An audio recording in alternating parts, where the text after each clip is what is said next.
주택 판매에 대한 이야기가 나왔는데요. 4월 주택 매매 계약 건수가 3월에 비해서 증가세를 유지했다. 연속적으로 증가세를 유지했다라는 이야기.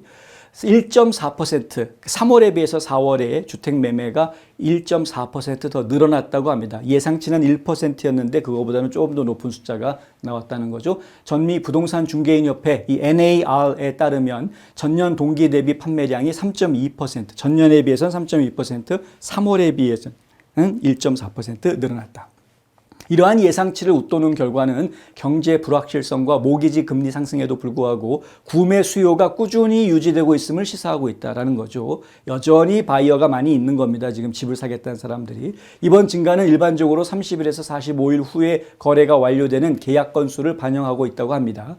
전반적인 주택시장의 전망을 보여주는 지표 역할을 하고 있습니다. 부동산 시장의 지표를 보여주고 있는 거죠. 지역별 실적은 고르지가 않았습니다. 지역마다 지금 편차가 있었는데 북동부 지역 같은 경우에는 6.6% 상승했다고 합니다. 거래가 훨씬 많았습니다. 가장 높은 지역, 북동부 지역이에요. 이쪽이 되겠군요.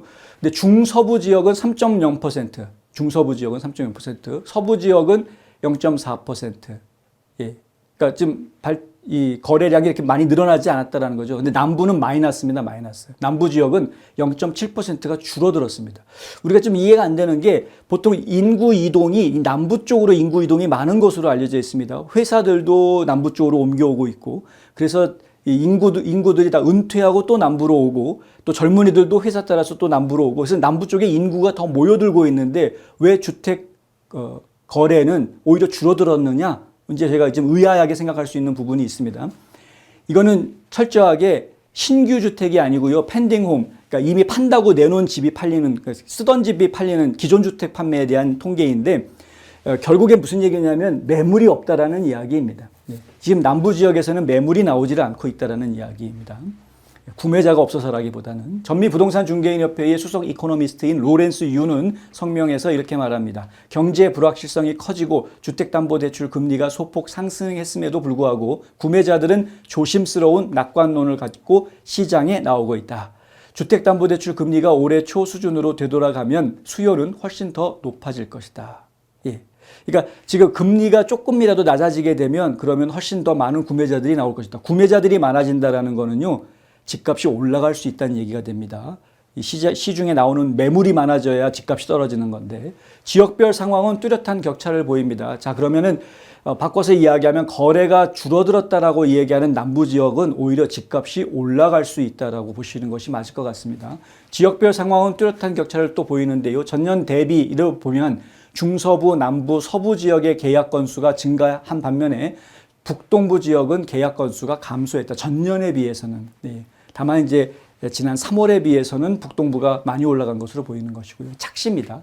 북동부 지역의 월별 강세는 근본적인 전년 대비 약세를 가리고 있는 무슨냐면 만회하고 있는 거죠. 그래서 사실은 북동부 지역의 어떤 주택 수요가 많아서 이게 거래가 많아졌다라고 보는 것은 아니다라는 이야기.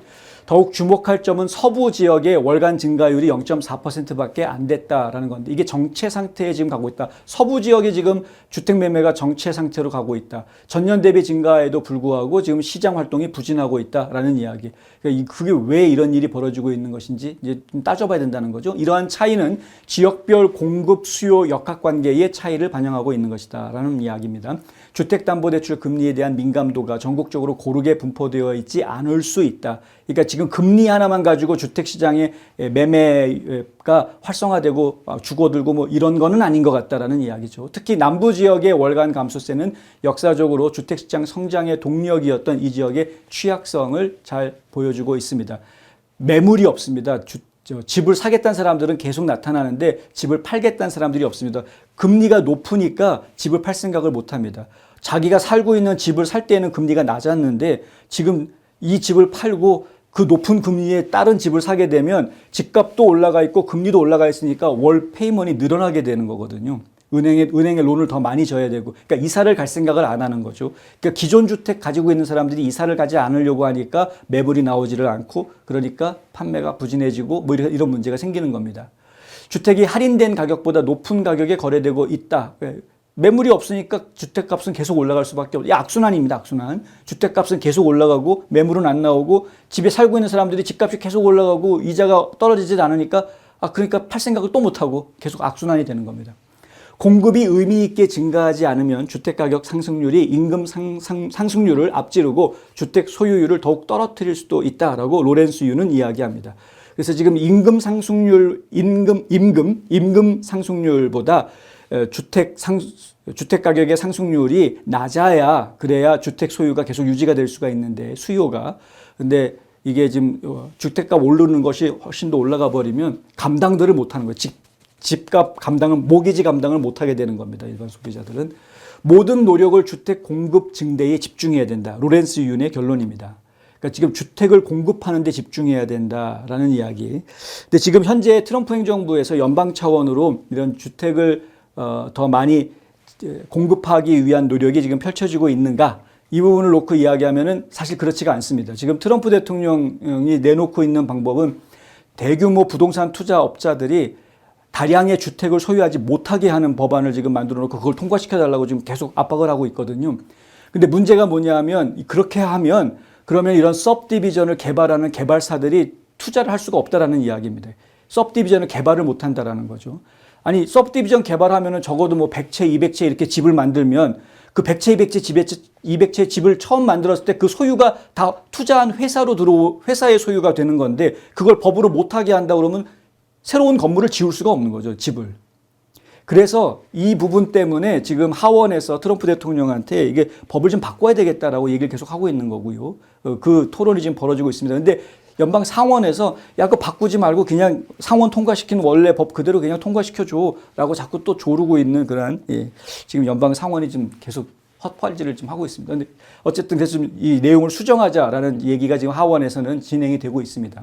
어찌됐든 이번 경고는 주택시장의 지속적인 불균형을 강조하고 있습니다. 구매 심리는 회복세를 보이고 있지만 공급 부족은 잠재적 주택 구매자들의 구매력을 저해하고 전반적인 주택 구매 부담을 가중시킬 위험이 있습니다. 그렇죠?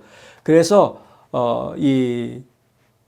그렇지만 낮은 수준의 압류 매물량은 최근 다시 고조된 인플레이션 압력에도 불구하고 가계 부문이 큰 어려움을 겪지 않고 있음을 시사하고 있다. 무슨 얘기냐면 이렇게 지금 어려운 집이 매물이 나오고 있지 않은데 압류 매물도 적다라는 겁니다. 압류된 집들도 예전보다 적다. 그 얘기는 지금 실제로 미국 가정들이 지금 잘 버텨내주고 있다라는 이야기.